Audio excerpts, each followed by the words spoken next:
समझौता दिल छू लेने वाली कहानी। ये क्या बात हुई मदन? अभी हमारी शादी को 3 महीने हुए हैं और इतनी जल्दी आपका मन मुझसे उठ गया। पहले तो आप मेरे साथ वक्त बिताने के लिए बहाना ढूंढते थे। अब मैं देख रही हूँ कि ऑफिस के बाद भी आप ना जाने कहाँ समय बिताते हैं। काम तो मैं भी करती हूँ, परंतु मैं कभी भी आपसे नज़रें नहीं चुराती हूँ। आप घर 10 बजे आते हो, मन होता है तो खाते हो, वरना ऐसे ही सो जाते हो। क्या कोई अपनी पत्नी के साथ ऐसा व्यवहार करता है? कविता ने आक्रोश भरे शब्दों में अपने पति मदन से कहती है। मदन बोला, क्या तुम इतनी मॉडल होते हुए भी टिपिकल गांव की लड़कियों की तरह बात करती हो? अरे, तुमसे शादी की थी तो क्या ये एग्रीमेंट कर लिया था कि 24 घंटे तुम्हारे साथ ही चिपका रहूँगा? नई नई शादी की बात अलग होती है। अब हमारी शादी को 3 महीने हो गए हैं। भूलो मत, मेरी खुद की भी एक अलग जिंदगी है।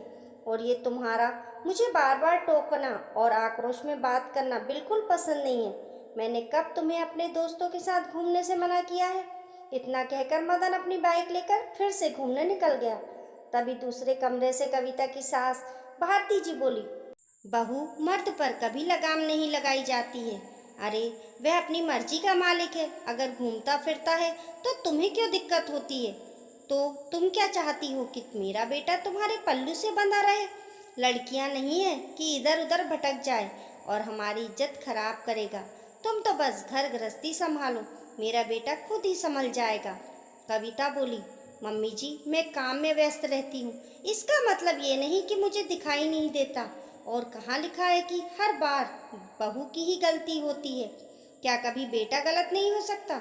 और क्या कहा आपने कि लड़की भटक जाती है?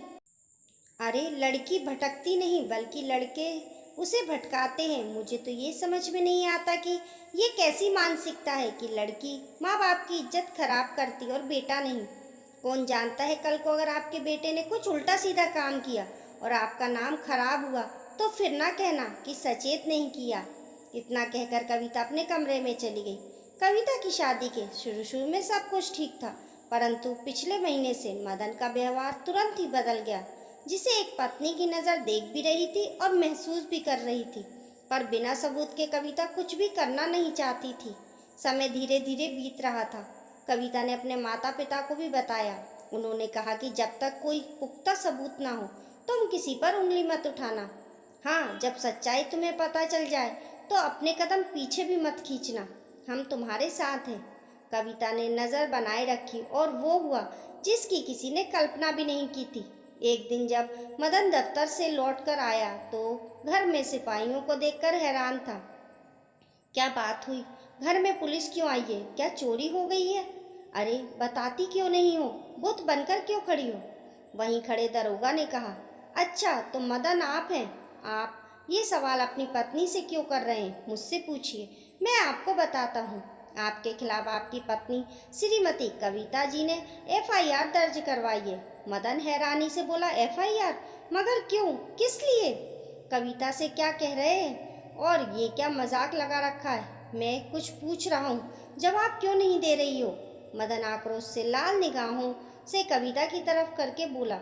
जैसे ही मदन कविता की तरफ बढ़ा, दरोगा ने उसका हाथ पकड़कर पीछे खींचा और बोला, अपनी पत्नी के होते हुए दूसरी औरतों के साथ संबंध रखते हो, शर्म नहीं आती? मदन अटकते हुए बोला, संबंध? किसके साथ? किसने देखा? वह हैरानी में इधर उधर देखने लगा और सोचने लगा कि आखिर कविता को उसके और कृतिका के बारे में कैसे पता चला।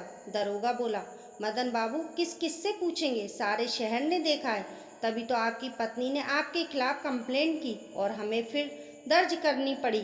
चलो रे, हथकड़ी लगाओ और ले चलो उनके असली ससुराल।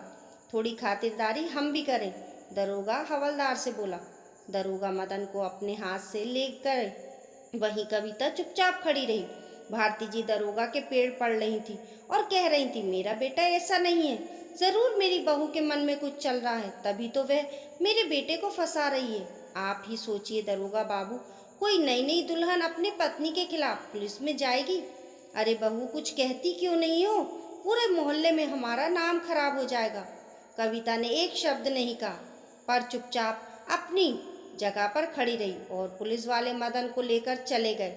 मदन के माँ बाप इधर उधर फ़ोन करके मदद की गुहार लगा रहे थे। वहीं कविता अपने पिता को सारी बात बताई और चुपचाप अपने कमरे का दरवाज़ा बंद करके सो गई। अगले दिन कविता अपने लिए रसोई में चाय बना रही थी तो भारती जी बोली, देखो तो ज़रा इस लड़की को, लाज शर्म है कि नहीं, अपने पति को जेल भेजकर यहाँ चाय पी रही है। बहू, तुम्हारी शादी को अभी 4 महीने नहीं हुए और तुमने अपने रंग दिखाने शुरू कर दिए। अगर मदन से कोई गलती हुई थी तो तुम उसे समझाती, पर ये सब करने की क्या ज़रूरत थी? कुछ पूछ रही हूँ मैं, क्या दही जमाए बैठी हो? भारती जी के पति राजेश जी बोले, जब शादी हो रही थी तभी कुछ लोगों ने कहा था कि लड़की बहुत तेज तर्राट है, पर ये नहीं मालूम था कि अपने ही पति पर इल्ज़ाम लगाएगी। अगर अपने पति को समझाती तो ये दिन देखना ना पड़ता। कविता चाय पीकर कप किराने रखते हुए बोली, मम्मी जी, पापा जी, मैं आपको इन बातों के लिए सचेत की थी, पर आप लोगों ने उसे गंभीरता से नहीं लिया और आज आप लोग मुझ पर ही उंगली उठा रहे हैं। उनकी बुरी आदतों पर लगाम लगाने की बजाय मुझसे अपेक्षा कर रहे हैं कि मैं उन्हें समझाती। वहारे ससुराल वालों, स्वयं के बेटे की गलती को अपनी बहू पर मढ़ रहे हो। आप लोगों को पता था कि शादी से पहले उनका चक्कर किसी और से चल रहा है, तो उनकी शादी आपने मुझसे क्यों करवाई? मेरी जिंदगी क्यों खराब की थी? भारती जी बोली, ये क्या कह रही हो बहू? जवान खून थोड़ा बहुत तो इधर उधर भटकता ही है, पर हमने उसे समझा दिया था। कविता बोली, अच्छा, तो आपने समझा दिया था और आपका लाडला समझ गया था। ये क्यों नहीं कहती कि मेरे पिता के पैसों की चमक आपकी आंखों में थी? दहेज की मोटी रकम, फ्लैट, गाड़ी, इन सब चक्कर में आपने अपने बेटे की एक नहीं सुनी और उसके साथ साथ मेरी ज़िंदगी भी खराब कर दी। इतना गुनाहगार आपका बेटा नहीं, उससे बड़े गुनाहगार तो आप लोग हैं। भारती जी को लगा कि बहुत ज़्यादा ही गुस्से में आ गई है, तो उन्होंने उसे पुचकारते हुए कहा, कविता बेटा, एक बार प्रयास करने में क्या है? अरे, तुम अपने रूप और प्रेम से उसे सही रास्ते पर लाती तो वह आ जाता। ज़रूर तुमने ही कुछ कमी छोड़ी होगी, तभी तो वह दोबारा उस लड़की के पास गया।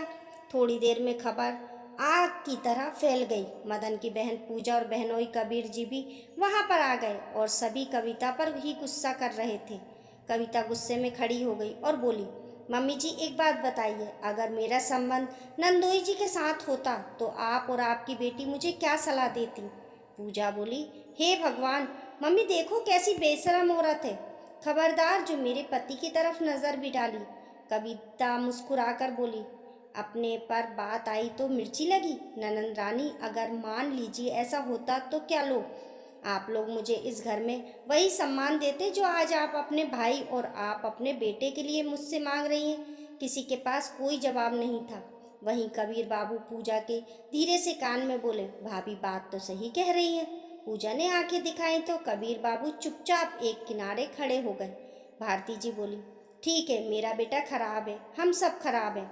अगर हम इतने ही बुरे हैं तो चली जा, क्यों नहीं गई इस घर को छोड़कर?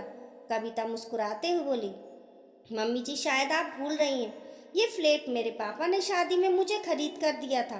घर का एक एक सामान मेरे दहेज का है। और आप क्या कह रही थी, गांव की लड़कियां भटकती हैं? मम्मी जी, अब वह भी अपने अधिकारों के लिए आवाज़ उठाती हैं, फिर मैं तो शहर की लड़की हूँ। मुझे नहीं रहना आपके धोखेबाज बेटे के साथ। मैं तलाक के लिए अर्जी डालूंगी। अब ना तो मुझे आपके विश्वासघाती बेटे के साथ और ना आप लोगों के साथ रहना है। पूजा सामने आकर बोली, बहुत बोल रही हो तुम और हम सब सुन रहे हैं। तुम्हारे पास सबूत क्या है कि मदन धोखेबाज है और वह दूसरी लड़की के साथ घूमता फिरता है? राजेश, भारती, हर कोई उससे पूछने लगे, हाँ हाँ बताओ, क्या सबूत है? वह बोली, पूजनीय मेरे ससुराल वालों, सबूत वह गाड़ी है जो मेरे पिता ने दहेज में आपके बेटे को दी थी। वे मोटरसाइकिल भी मेरे नाम पर ही रजिस्टर्ड है। जब ये लोग लेकव्यू रोड में घूम रहे थे और हेलमेट नहीं पहन रखी थी तो सीसीटीवी कैमरे में उनकी तस्वीर उतारी थी और उनके खिलाफ चालान काटा और उस चालान का नोटिफिकेशन मेरे फ़ोन पर आया। मैंने सोचा अपनी शादी को एक मौका देती हूँ, शायद ये खबर गलत हो।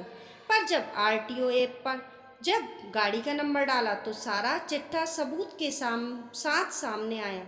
अरे, मैं तो आपको उनके कारनामे दिखाए ही नहीं। ये लीजिए सबूत, देखिए। इसमें आपका बेटा किसके साथ चिपक कर घूम रहा है, समय तारीख सब है इसमें, कहकर कविता ने फ़ोन अपने ससुर की तरफ बढ़ा दिया। फोटो देखकर सब हैरान थे, क्योंकि फोटो में मदन दूसरी लड़की के साथ बैठा था। हेलमेट ना होने के कारण उन दोनों की तस्वीर साफ साफ दिख रही थी। तभी राजेश जी बोले, अरे भारती, ये लड़की तो हमारे पड़ोसी राकेश बाबू की बेटी कृतिका है। भारती की फोटो देखी और आक्रोश में राजेश जी से बोली, सच्चाई पर मोहर लगाना जरूरी था क्या? ना जाने ये लड़का और क्या क्या कांड करेगा। मैं सोची थी पढ़ी लिखी नौकरी वाली बहू से उसकी शादी कर दूं तो इसकी परेशानी खत्म हो जाएगी और ये सही रास्ते पर आ जाएगा, पर ये लड़का।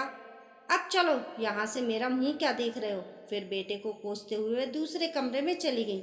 दूसरे कमरे में जाकर भारती जी ने अपने पड़ोसी को फ़ोन किया और खूब पटांग बातें बोली।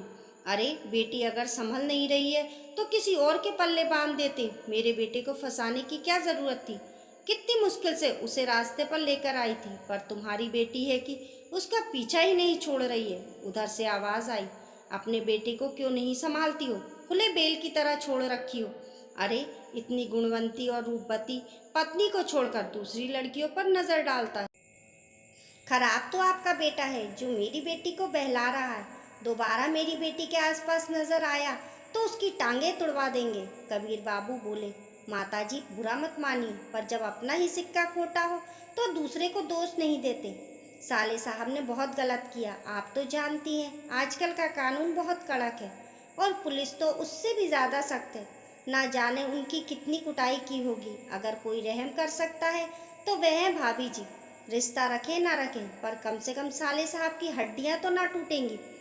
तो जाइए और बहू के पैर पकड़ लीजिए।